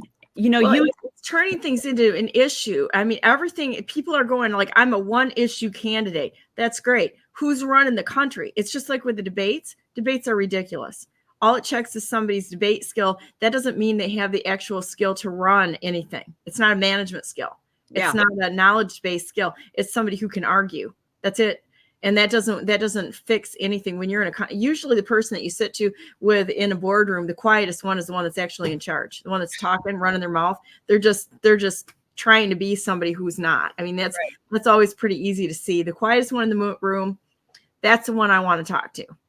And it's really, I don't know, it's really backwards, but you're right. We have to have those bridges. And, you can look at I'm a Christian, and to talk about being a Christian, this is how they've weaponized religion against us. Oh, I'm not Christian enough. People tell that all the time. I'm an occultist. I'm really not this. They lie about it, and that sort of thing. And they'll challenge it. I know somebody who's Muslim that she's not Muslim enough for her mother-in-law because she doesn't wear a hijab, and she just laughs. She's a doctor. And they're just like, so we're not, this person isn't enough of this for this. Well, is that what this is all about, is being a Christian? I thought it was about reaching out to people and being helpful. It's not sitting in our echo chambers in our little churches that have taken money for the shutdowns to shut things down because we're 501c3. We got a person in our township here that allegedly sits in the administration of the school system here who took $20,000 for continuing the mask mandates in the schools. If it's happening here, it's happening all over the place. I'll tell you my controversial hot take on churches. They need to lose their tax exempt status. I agree with you 100%. Oh, you're one of the few people I've ever talked to that doesn't right away be like, how can you hate the church? The church can't take a stand if it's in bed with the government. It just can't. Want me to give you another one that I believe? I believe that the government should not have any part in marriage whatsoever. I agree with you too. And you know what? Yes, I went back and I researched why we came up with marriage licenses in the first place. And the money grab. It's just like anything else. They want to regulate it, and then they pass the money to the judicial system when they fail. Well, and it was also a way to prevent people from different races intermingling. And here's the thing. We've just got to let people be humans and keep our eyes as a government on the 30,000 foot. How can I give you all the tools you need in your life to have the happiest, most successful life you can? Yep. And I don't need a study on the mating ritual of the tsetse fly. I don't need the government funding that. Right. There's a lot of things I think we could do without. I think people can kind of get it figured out. It's like, I am in fact a woman. My husband is in fact a man. We've been married for a while here. And any study that any college could teach me is nothing like living with a guy. You're going to figure out what men are all about living with him. And he's right up in front telling me exactly what we've had these incredible discussions about, why men are the most picked on part of society right now. And what, he's great. I mean, he's great. We talk about it. And it's like, yeah, I'm constantly saying, bring on the toxic masculinity. I'm sorry. I'm tough enough to listen to things that, just to listen to what people have to say. And you're talking my love language right now. You found that one thing that I really love, because I have 3 boys. They are 21, 22, and 24. My 24 actually works for Leadership Institute as a trainer also. But you hit on a soft spot. So we could talk about this forever, because it's been so messed up. Our society is messed up because we confuse gender roles. And I know that people are going to say, well, what are gender roles? I'm not saying that the woman stays at home and works in the kitchen. That is not a gender role. But men have different skills than women. And if I see one more t-shirt on a little girl that says the future is female, I will rip it off. I won't rip it off a little girl, but I just feel like we can't say the future is female, because how does that make us any better than the men who have kept us down? Yeah, it's completely abusive. It is completely abusive. And that's why we have so many men. We have an increase in violence among men, because they don't know their place in society. They've been told to shut up. They're not allowed to have an opinion.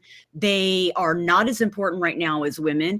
So we've basically taken a segment of society and said, sit down, it's not your time. Well, you're a second-class citizen is what they're being said to. Yep. Then it's like, I'm going to tell you what, when, it's like my husband opens the door for me wherever we go, and I'm thankful for that. That is a nice gift he gives me, right? Yeah. And people always say, because I have a CPL, they're like, you should be carrying all the time. I'm like, I got this guy, and he's just waiting to pull the trigger with somebody doing something stupid. Okay. It's like he will defend he's a guy, yeah.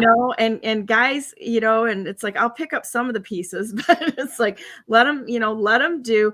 And I hate to say it. It's like, I'm a horse gal, I'm in pretty athletic shape, quite honestly. But there's no way I can pick up as much weight as my husband can, even on my best day. That's why we've been excited to have Riley Gaines at LI join us, because she's taken the fight out there. And she's a very impressive young woman about how women and men can't compete in the same sport. And maybe that we should redraw things. And that's where right now, Donna, we're in a part in society where I feel like we're questioning everything we've ever done. And we're doing it all so fast that people feel like they're standing on quicksand. And so I feel like it's been part of my job as a trainer to try and go in and build a foundation that people can start building up on. I work a lot, doing a lot of training in Florida. Florida is my main concentration state. Is that where you are right now? No, I live in Tennessee. And I'm sorry. Yeah, but I come back and forth through Florida all the time. And great horseback riding trails there in Tennessee, by the way. I just moved here last year, so you'll have to tell me where they are, because I love that. But yeah, we need to make sure that we are out there telling folks that after 2024, the primary, the primary election for conservatives, there's going to be a candidate that will emerge. It may not be the one that you wanted. Let me ask you, are you here for the movement or are you here for a personality? Because if you're here for a personality, that personality will move away and then your structure crumbles. We've got to build permanent foundations so that in 20 years, we aren't scratching our heads saying, where did it all fall apart? Right. Right. Because you can't get two people together that are going to agree with each other.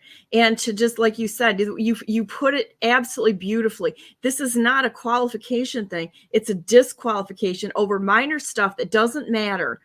And this, and it's like, I call it the tiger beat mentality, because that's what happened in Michigan, is that it was this flirty tiger beat mentality for a governor candidate. Mm-hmm. And it's like, this got to stop.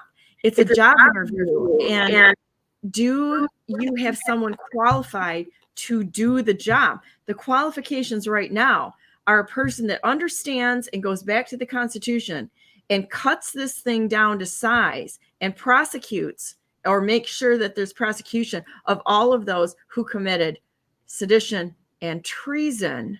Because if we don't clean the parasites out, they're coming back, and they'll come back with friends. I mean, we have that. When you do antiparasitic on a horse, you got to clean the parasites out once in a while, or they'll kill the horse, you know. And we're kind of right there with our government. Well, and we've got some of those parasites in our own family. Quite a few parasites in our own family that we need to deal with. Absolutely. And this is I go into every training I started off last year. And unfortunately, I'm probably going to have to do it again this year. And this is where you're going to be like, Angela, you're no longer ever allowed to talk to me again. I start off every training and I have everybody look around the room and I say, okay, everybody look. Somebody in this room thinks that a 12-week abortion law should be approved. And they all start looking around the room. Who is that sinner? Who's going to help? And then I say, and somebody in this room thinks we should legalize marijuana. What? Where are they? We've got to hang them. And not in Michigan, because it's already legal here. and then we go down and I usually try to find five issues that are partisan in that area. And I say, okay, so, and after they're all looking around the room and they're thinking they're better than whoever else, or the person that's like, I like marijuana, I'm just going to hide over here. And I say, okay, so who in this room are you going to ask to walk out and not vote for you? And they all stop. And that's the aha moment. And I see it every time. Oh, and I'm like, you guys can't even agree, and you're in the same room for the same cause. So like Ronald Reagan used to say, if we can agree on 80%, that's good. 80% is better than agreeing all the time. I'm never going to agree all the time with anybody on everything. And I'm going to go one step further. This is where you're going to get angry at me. Every training I start off, I tell people, and especially on the conservative side, stop using words like rhino, MAGA, establishment. Get those words out of your vocabulary. And the reason I say that is because I'm a communication expert. That's my job in politics. When we go out and we say those words, we are automatically setting litmus tests up. So if I'm a candidate and I am running in Florida for Congress and I say that, we've got to get rid of those rhinos, I understand what you are saying, but a rhino according to who? A rhino according to you? A rhino according to you? Because there's 20 different definitions for 20 different people on what a rhino is. Establishment is the same way. And so we use these words to slowly divide apart our base.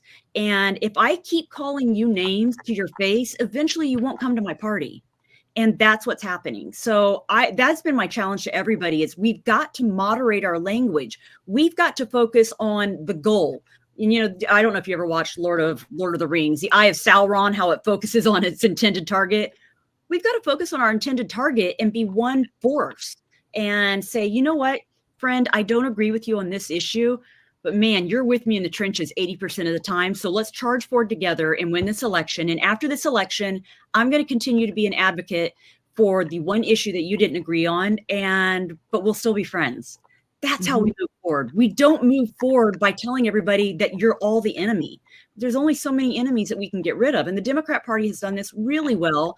They keep going after marginalized groups to get more voters.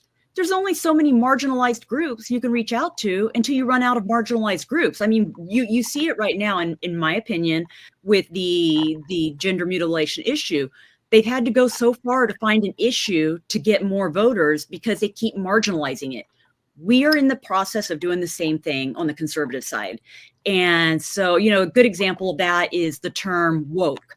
Ron DeSantis uses woke a lot when he describes the philosophy. It's not that woke is, I understand what he's saying, and a lot of it is quote unquote woke ideology. But did you know that polling shows that people support goes down for him when he uses woke? And you know why? People don't understand what woke means. There's the 20% over here that know what woke means. There's the 20 over here that know what woke means. And when I say no, it's in their opinion, they know what woke means. But for the 80%, you are not an average voter, Donna. You will never be average. You will never be an average person again. As soon as you put your name on the ballot, you removed yourself from being normal. You will never understand the mind of the normal voter again. I don't. And so we need to make sure that we are giving open avenues for people to join the movement. MAGA or woke may mean something bad to somebody, but to somebody sitting in the middle, the independent, woke may mean, you know what? That means I can go to my gay brother's wedding. I guess I'm woke. Good Lord. Are we going to tell them we don't want their vote because they went to their gay brother's wedding because they're woke? Do you understand what I'm saying? We're using to cut people out. Well, and let's talk about this as a Christian. As a Christian, first and foremost, this is, we're both faith-based people. It's like, do we cut people out just because we disagree with their lives or their choices? And where do you start and stop with disagreeing with people? You can be out there with what you believe and say what you want. I mean, that's part of free speech, is that we speak our minds and such. But I'm going to tell you what, I got called so many names during this because, I talk to everybody. And people don't understand why I talk to them. I'm like, well, the bad guys, you give them enough rope, they're going to admit that they work with the FBI in Chicago or something like that, which half my audience right now is laughing because somebody did that. And, but you give people the chance to talk. And hopefully it's just like my support of different people. You give them a chance. And then when they fail, you bring the hammer down on their failure, not them as a person. It's like with Christina in Michigan heading up the MIGOP. We've got a real problem here. And the problem is that she's hiring felons. You do not replace a whole staff. I mean, who in their right mind would hire an organization or be affiliated with them? I wouldn't, that replaces good people with felons to handle the money. The decision-making process broke down there. Whether I like her or not, I don't care if I like her. We have a job that we need to get done. And this is the point, is that you have to look at it as not necessarily, you got to look at performance. And that is completely separate from the popularity contest. We don't have to like anybody. Can they do the job? If I hate somebody and they do the job, that's great. They're doing the job. I can't stand this person. That's great. They're doing the job. I'm going to sit back over here and have myself mocha and shovel horse manure, and perfect. Hate this guy, doing a great job. Fantastic. I don't have to do it. A good example of that was a lot of folks during the border crisis who actually supported the wall, but they couldn't support the wall because they didn't like Trump. You can support a wall even if you don't like a person.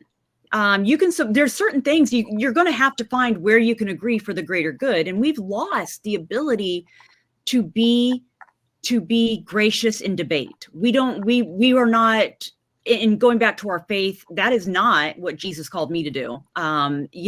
He's going to go out and he did not do his ministry that way.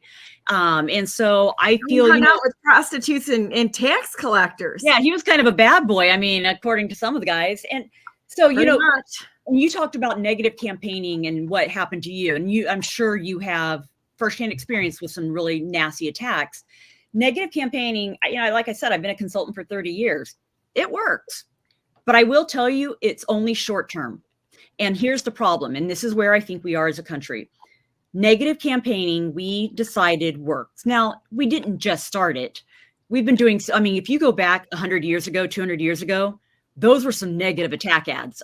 You've just got to go back in history and look. So this isn't the first time we've gotten negative, but this is the first time we've had social media that plasters it everywhere. We are we are all aware of it.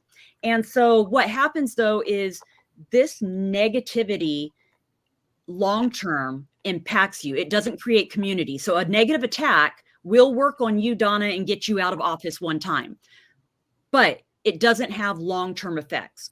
And so it doesn't build community. In fact, negative attacks erode community. And so if we are trying to establish positive community, then we need to find ways to not make that happen. And I know I sound like a kumbaya person. I've written some of the worst negative attack ads in the world, and I'm a little bit proud of them, but they were factual. When they were negative, they were fact-based. I never went after anybody's personal marriage or decisions like that. That's what I see. That's what I see out there. I won't go after people on a personal basis. I'll go on for failure of what they've done. Exactly. If you failed the job, if they failed the job, I'll go after that. I won't go after a personal failure. But I do feel that I'm tired of losing elections. I'm tired of losing elections where, as a conservative movement, I feel like if we could say, okay, this is where I'll get the hate mail. If we could just, for a cycle, put aside the social issues, continue to be an activist on those issues, continue to do your heart's work that you feel you've been called to do. But when it comes to elections, if we can find a good, honorable person that we agree with 80% of the time, let's go there. Let's win that way. I agree with you on that. We got to find something that we agree with, and then let the rest of it. It's like, why, people want to talk about, the issues, the moral issues that they find that they think the government should be involved in. Why, even if it's from the conservative side, why do you think that the government should be involved in this? Because the church have failed? Because the churches have failed to deal with some of this or be there to help people through it. They backed away from families because they want to pander to people and tell them, go ahead and I don't know, we can pick out a whole bunch of issues and go after that. And, if you want to do that kind of stuff, you should be doing it with your church or with a group of people or your community or whatever, and let the government run and manage our money, manage the money, manage the things, the designated, delineated jobs, and not expect the government to do everything, not expect every single person to be that person that does everything. It's a constraint thereof.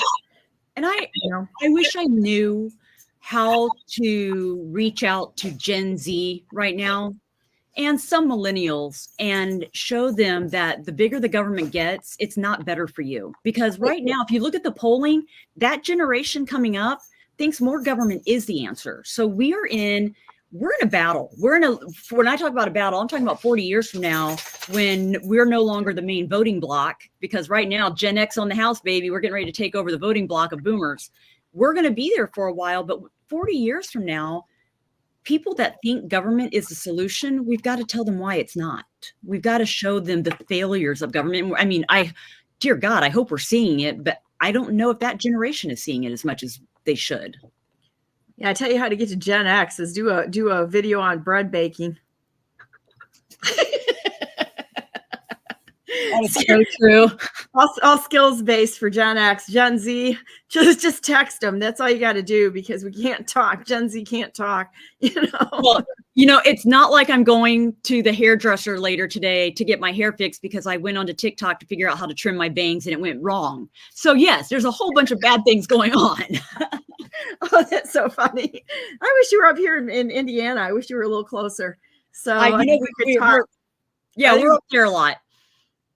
Are you? Well, the next time you come up here, you make sure you give me a call. I know, I haven't been in Tennessee for a while. I kind of jump over it right now. I usually go to Florida at this point in time, Well, I live right by the entrance to the Smoky Mountains, and it is God's country down here. It is gorgeous. I'm enjoying it more than LA. Tennessee is amazing. There's some really interesting things in Tennessee. First of all, they've got the Tennessee Valley Authority, which makes energy cheap. So it's encouraging all the growth down there, which I say bravo to Tennessee, because there's nobody else that's doing as good of a job. Nuclear power, baby. That's right. Got the energy right. Michigan, what's happening up here? No, we're just going to focus on like electric vehicles and batteries and windmills that break and don't work, and using slave labor in the Congo and everywhere else to get cobalt and lithium mine, strip mining. No, that's what we do in Michigan, and play ball with China. That's what our elected officials are doing up here. I think Tennessee's doing a good job, but we're trying to change it up here. So it's all good. My husband took my boys the other day over to Oak Ridge to go view the original Manhattan Project site. So they had a good time. So yeah, I'm totally a fan of nuclear energy, because my electric bill in California during the summer, you ready for this? $1,200 a month. My electric bill in Tennessee during the summer, $230 a month. Yep, there you go, guys. That's what happens when you have a good and a well-managed energy system right there.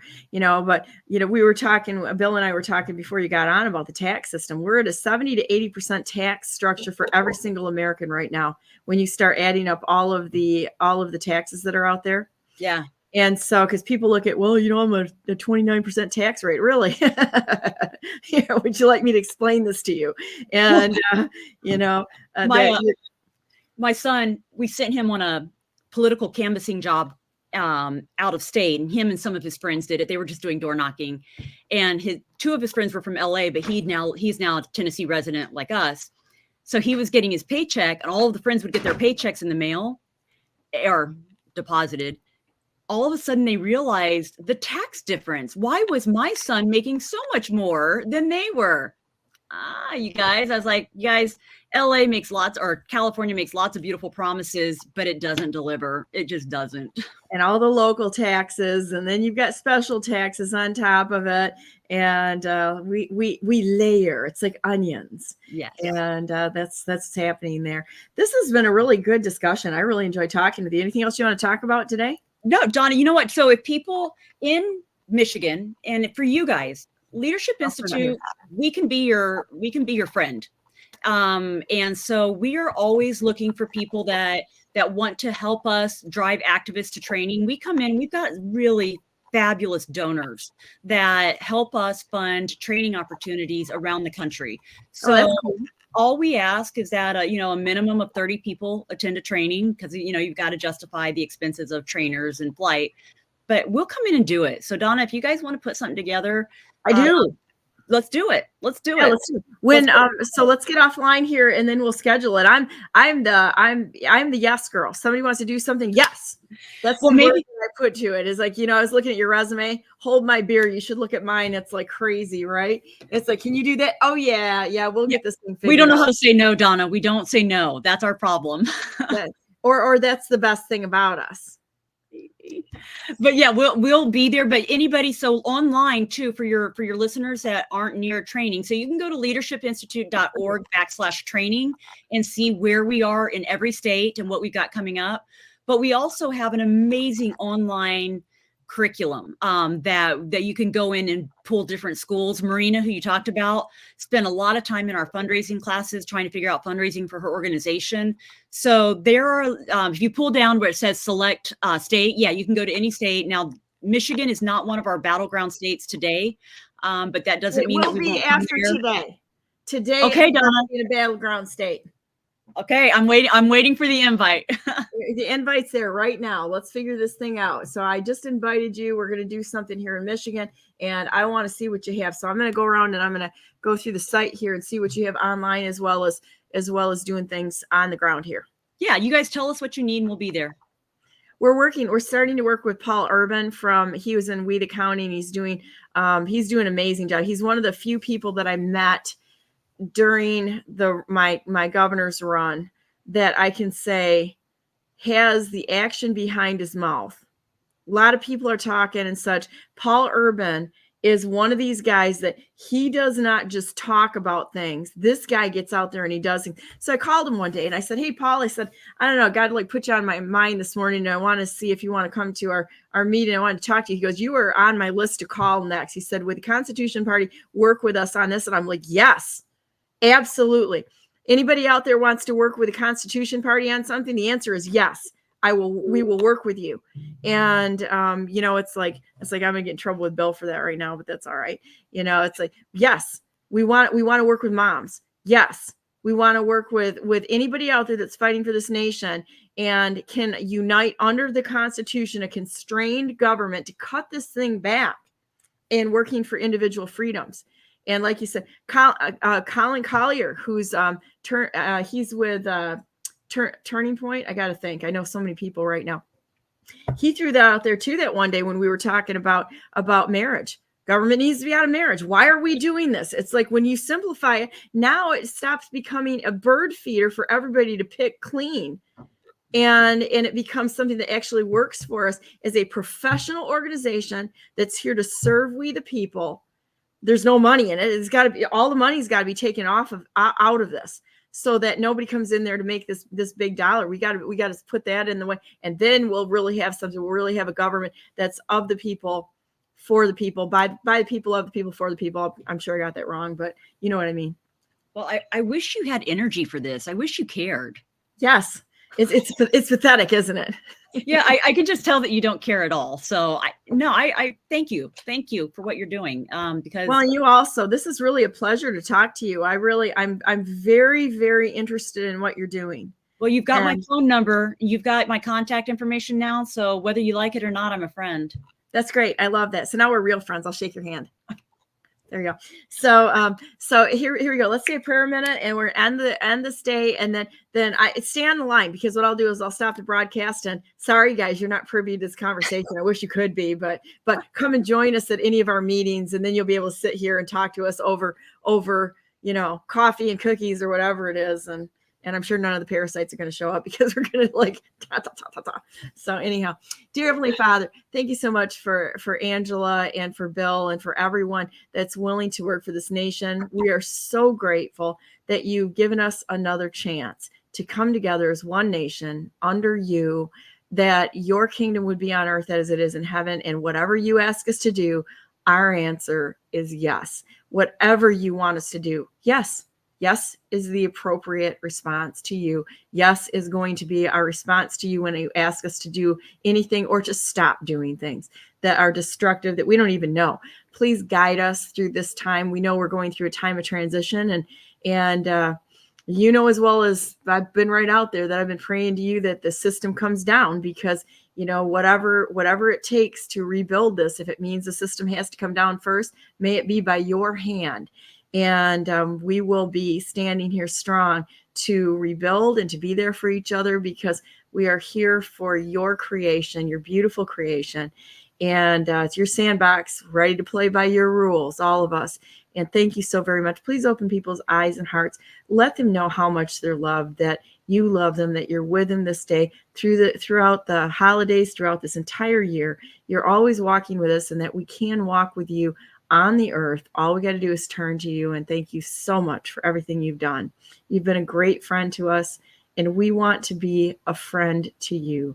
In the name of Jesus Christ, our precious Savior, we pray. Amen. Praise God. Amen. Thank you. There you go. So this is where I do heart hands. You have hands. Not everybody on here gets hands. They do icons, right? So go to BrandenburgForGovernor.com. I'm the best non-conceder who has never not conceded in the history of the United States. And I'll have a debate with President Trump about that sometime, hopefully, the rightful president of the United States. But anyhow, God bless you. God bless all those whom you love, and God bless America. Make it a great day. It's a choice. You can go out there. It starts here. It starts here. And once you get your mind going in the right direction, and you start pulling with God and with this nation as a servant, not to sit and be right about everything, but to be here to be a help to everyone and try to expose the things that are wrong and put the right things in, saying, whatever you want us to do, we take this nation back, and it's going to be great. We're going to do it, and we're not asking permission. So have a great day, and I'll see you tomorrow, and love all to you.